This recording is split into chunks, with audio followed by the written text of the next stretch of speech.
The Sussexes' second trailer, about race, leaks to the press, and the hardships of palace life. From the first shots, which show Prince Harry and his wife riding in the car, you can see the heartbreaking despair on their faces. And then there's footage of their engagement, the voices of TV hosts talking about the couple's popularity around the world, and even the words of Piers Morgan, who stated that Meghan is becoming the new rock star in the royal family. Did Piers Morgan really think she was?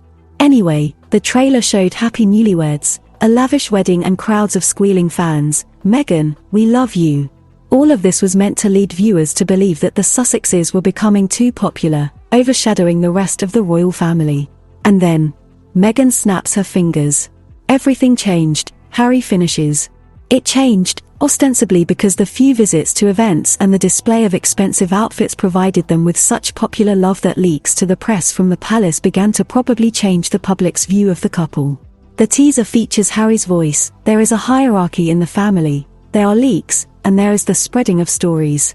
There's also footage of newspaper newsrooms stamping huge runs of newspapers with libelous headlines. "It's a dirty game," Harry's voice says. The teaser also featured the couple's lawyer, Jenny Afia, who said, they fought against Meghan to support other people's plans. I think it was clear to everyone exactly who she meant by other people.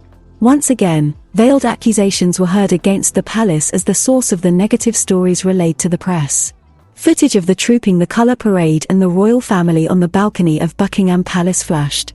Crowds of paparazzi, photographers, journalists, and Harry's words that women who get married and end up in this institution are in pain and suffering. At the same time, we are shown a video of Princess Diana being harassed by a crowd of photographers, and Kate walking through a line of paparazzi. There are glimpses of Diana covering her face with a tennis racket and trying to get into her car, but the pugnacious crowd of paparazzi won't even let her open the door. And at this point, Harry says how he felt history was repeating itself. What story? I don't remember any photos of Meghan wading through the crowd of paparazzi shoving cameras in her face, or photographers climbing into her car windows, as it was with Diana or Kate. Maybe you've seen pictures of Meghan like that. I only remember shots of the Duchess of Sussex being accidentally photographed on a walk a couple of times. In doing so, she looked at the camera and smiled a happy smile. Then, however, filed a lawsuit against the photographers on behalf of her son, who, being strapped to Meghan's belly, these same paparazzi did not even see. Well, at this point comes Harry's catchphrase, "I was terrified, I didn't want history to repeat itself." What are the similarities? I understand that Harry, extremely traumatized by the loss of his mother, just decided to get ahead of the game and get his family away from the angry British tabloids. But this is hardly similar to what happened to his mother, for the popularity of these women and the attitude of the people and the press towards them is not comparable. Once again, the trailer showed shots of Harry sitting over the papers and grabbing his head and Meghan with a big belly as she waited for Lilibeth. "It's all about hate, it's all about race," says Christopher Bowsey, a tech entrepreneur who is friends with the couple. Again, crowds of photographers, clicks and flashes of cameras. And Meghan's words, "I realized they wouldn't protect you. I'm not quite sure which one of them should be protected." Harry? Does he have a problem with skin color, too? Though Meghan was probably referring to protecting the palace, which was to get the press to stop writing about the Sussexes.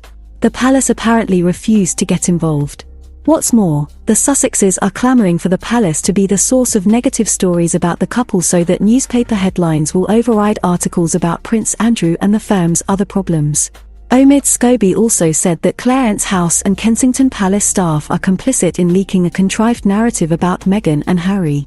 "No one knows the whole truth, only we know the whole truth," Prince Harry says as he appears in the window of the final frame.